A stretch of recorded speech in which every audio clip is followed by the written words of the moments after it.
arbitrary detention or freedom of religion, and they need to be recognized and encouraged. And the rapporteur in Iran is one of them, just to give an example. And of course, the Commission of Inquiry on North Korea, and there are many others. That said, coming back to the things that you said and the things that I mentioned, there are real problems. The fact that all these dictators were just elected, and others the year before, Venezuela as a member of the Human Rights Council, we heard from the aunt of Leopoldo Lopez. These are real problems, and no one is speaking out against them. You know, when we launched our campaign today, some in the diplomatic community were very upset and thought what we were doing is wrong and absurd, and that it's against the purpose of the Council. And frankly, I cannot think of what is more contrary to the purpose of the Council than electing those whose whole goal is to undermine the system. Countries that don't have a blot on the system, but countries where the blot is the system. And these are real problems, and people do not sufficiently address them here. And you know, part of the problem is the culture.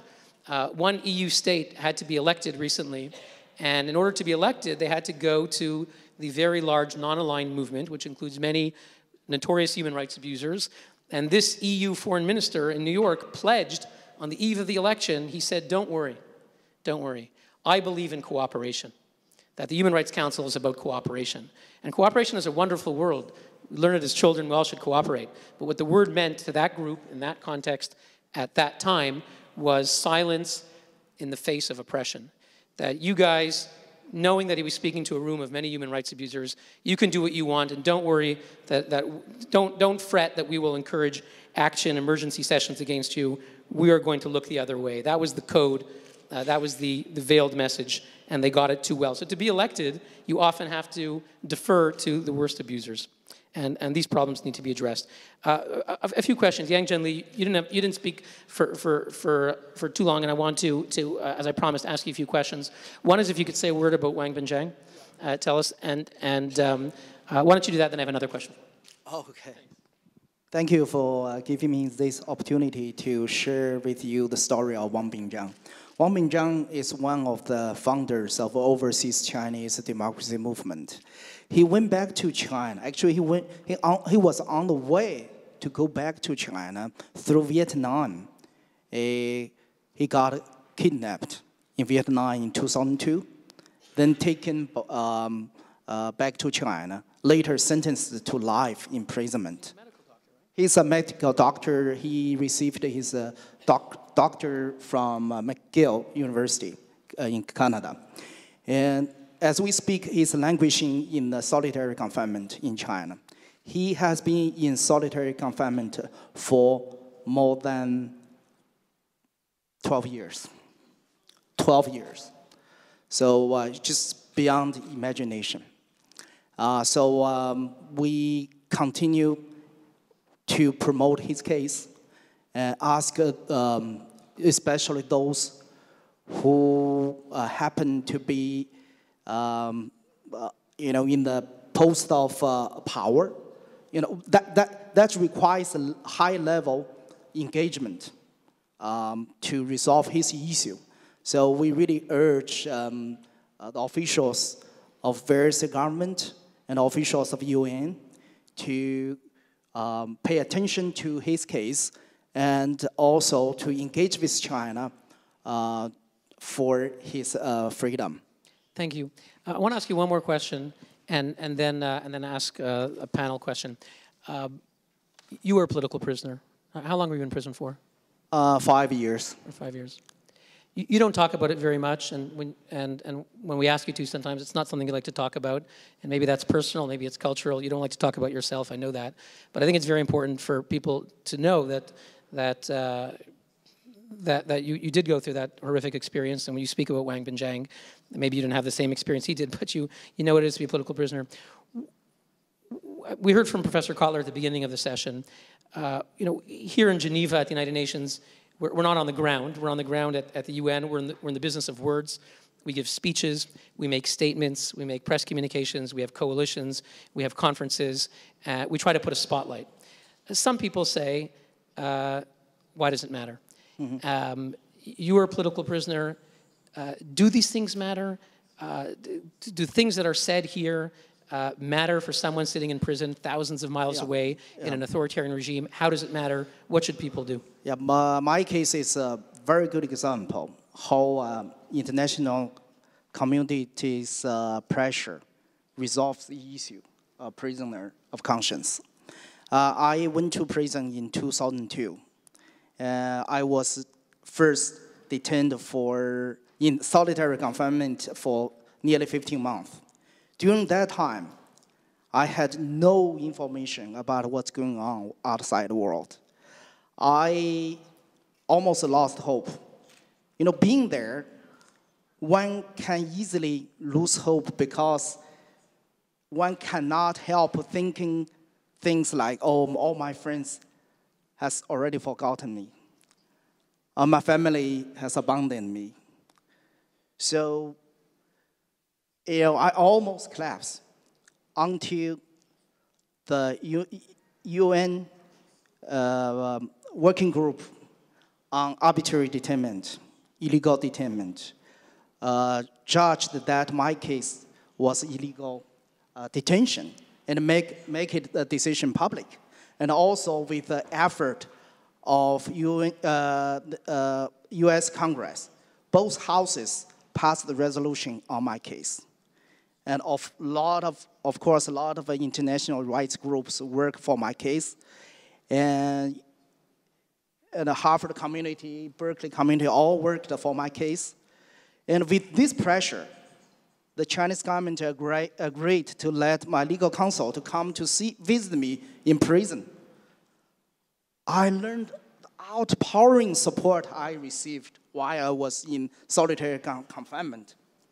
And I was encouraged to stand up, to defend my rights, and also defend the rights of my inmates. And after that, my prison situation improved gradually with the pressure from the international community. And I received a sentence of 5 years in prison, which came as a surprise to everybody. Because without the international pressure, I would easily be sentenced to 10 years or 15 years, even life imprisonment, as my friend Wang Bingzhang. And I just tell you some numbers. My case really required, I think any other case requires high-level engagement.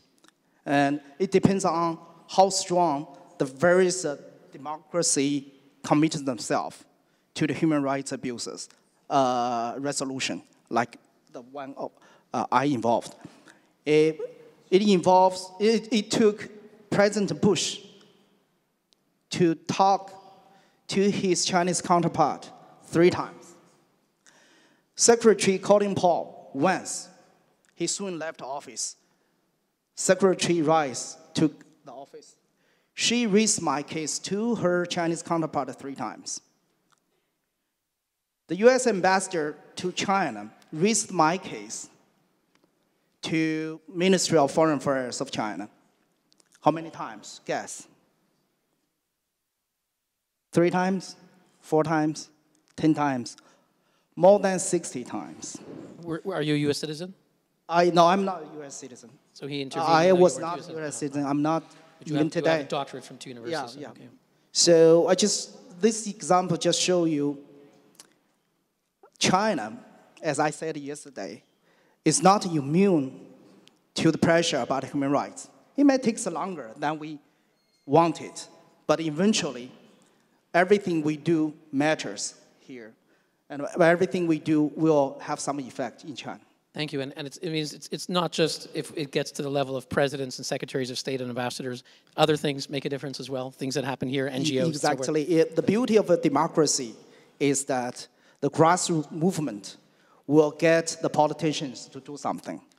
My case is not begin from top, actually begin from grassroots movement.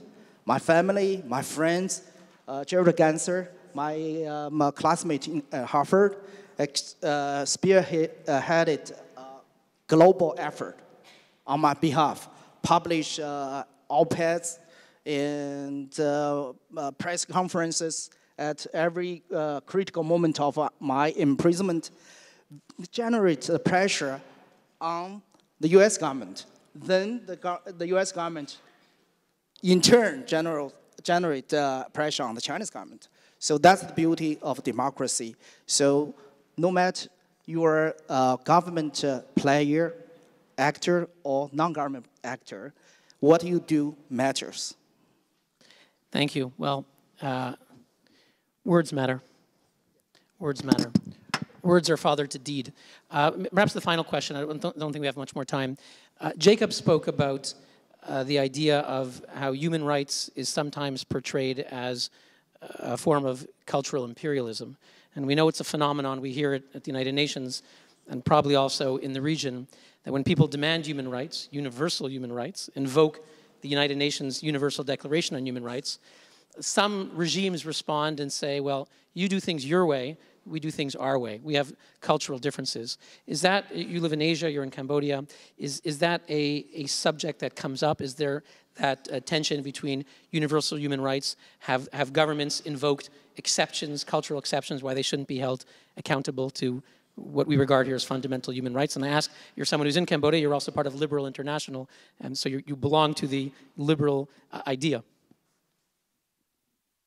This morning, I was watching TV, and I could not believe it, because in Uganda this morning, they passed a law on anti-gay marriages for life. You take life. And then the Prime Minister or President of Uganda said, oh, if the West thinks that gay rights the gay people have rights, that's for the West, but not for Uganda. I said, wow, incredible. But this really is always the word of dictators. It's always the words of leaders who should not lead anymore. And that is why it is important to us to really start working and putting seeds of democracy at the village level. We, as opposition of Cambodia, why do we all of a sudden, in 5 years' time, now we've been fighting for 15 years, almost 18 years. But the last 5 years was incredible because we said we take it no more. We went and we campaigned and we campaigned and we campaigned, and we now have a Cambodia Spring.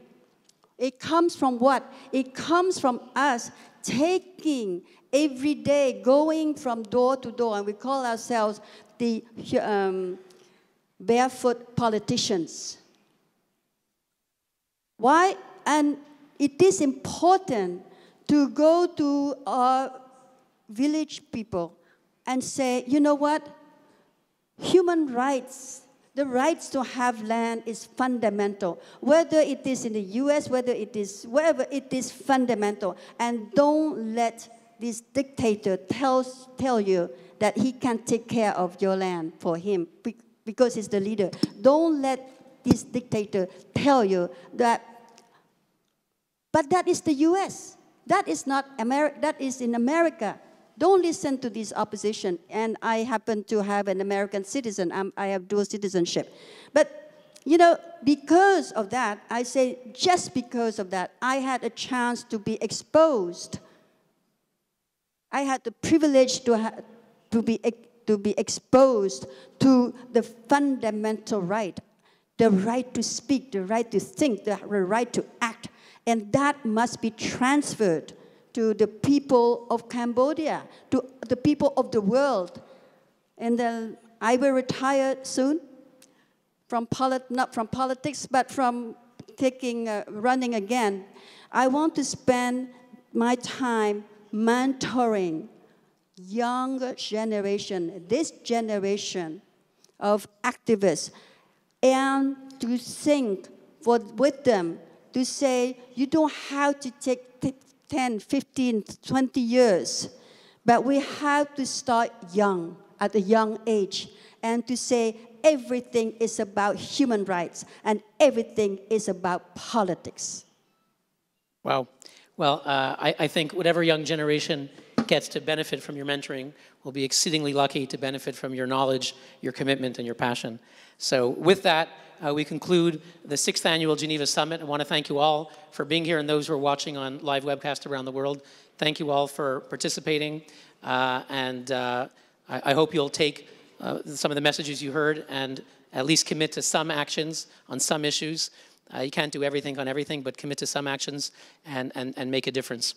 So thank you very much. With that, I'd like to call up all of today's speakers for our final presentation and photo. For all the speakers, you can stay here. If they'll all please come forward. All our speakers from today. Anik, please come forward on the stage.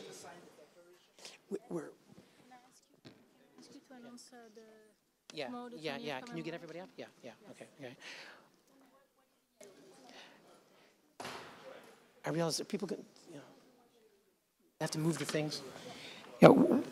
I also invite up all the co-sponsors of the Geneva Summit, Tamara from Liberal International and the others, if you can come up, those who are co-sponsors of the summit, please come up. We're going to have a photo and final presentation. We were supposed to have the signing of the declaration. That is, we're still negotiating some final text, so we're going to have to publish that on the internet. Just a final notice from our friends from the Rwandan mission. There's going to be a commemoration of the genocide against the Tutsi. It'll be on February 26th here at CICG, so that's tomorrow in the same room at 5:30 to 6:30, minute of silence and remarks, and a special event to commemorate the 20th commemoration of the genocide against the Tutsi tomorrow here at 5:30. So everyone from all the speakers come forward. Our NGO sponsors, also our special visitors, Ellie, people who've come from our mission, also come up, you're invited. And our interns also. Staff, UN Watch staff, fellows, and interns, please come up. Where's Shayla? Yeah, it does.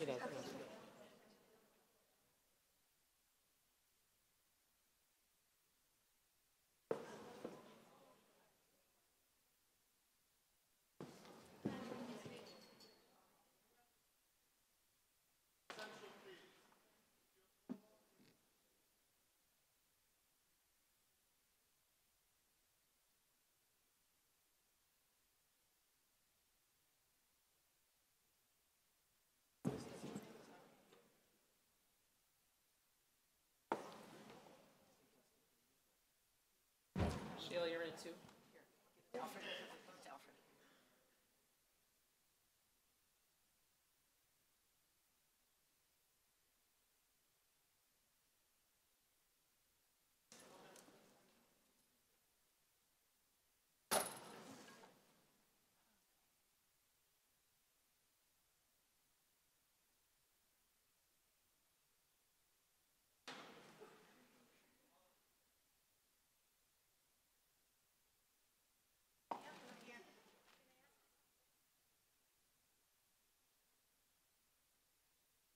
I promise that we will hold the...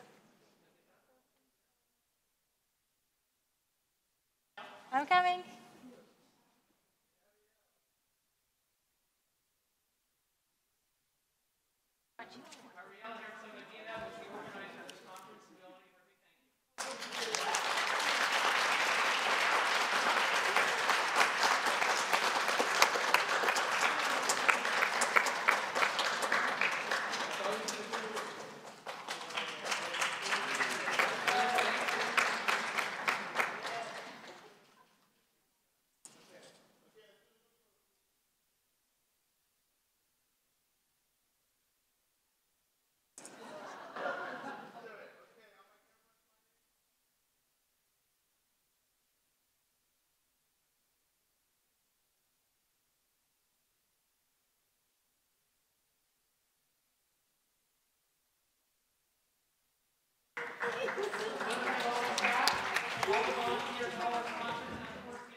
Oh, no.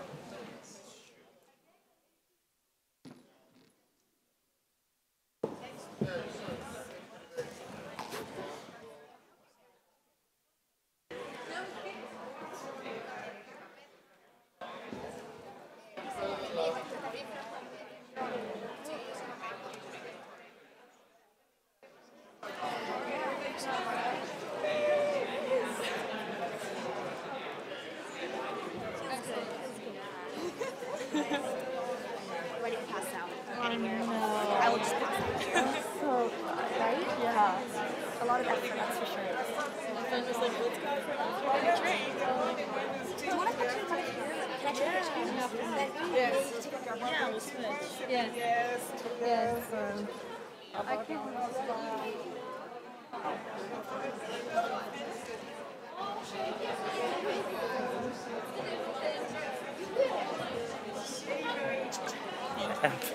Please.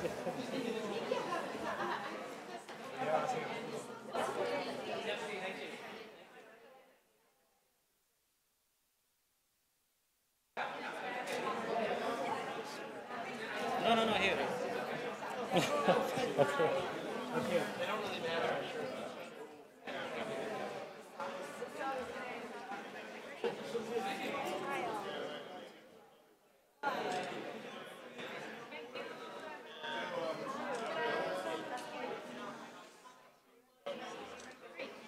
Thank you.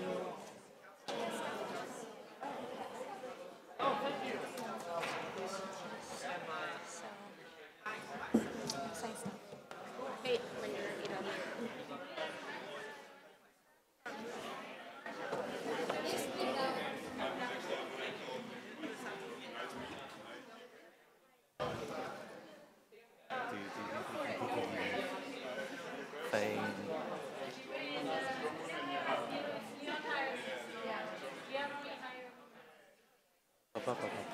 What time do you want to go out for a meal?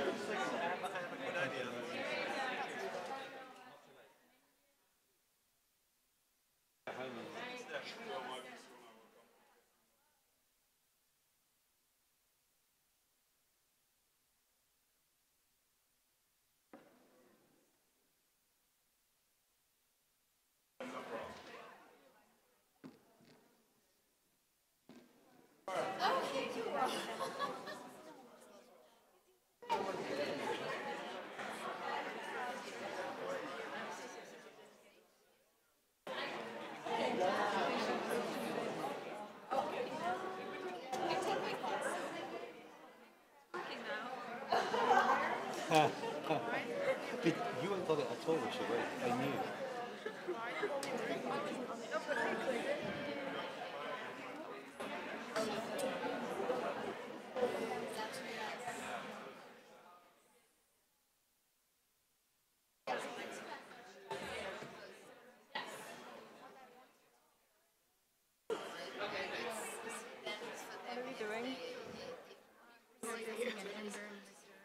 Oh, okay.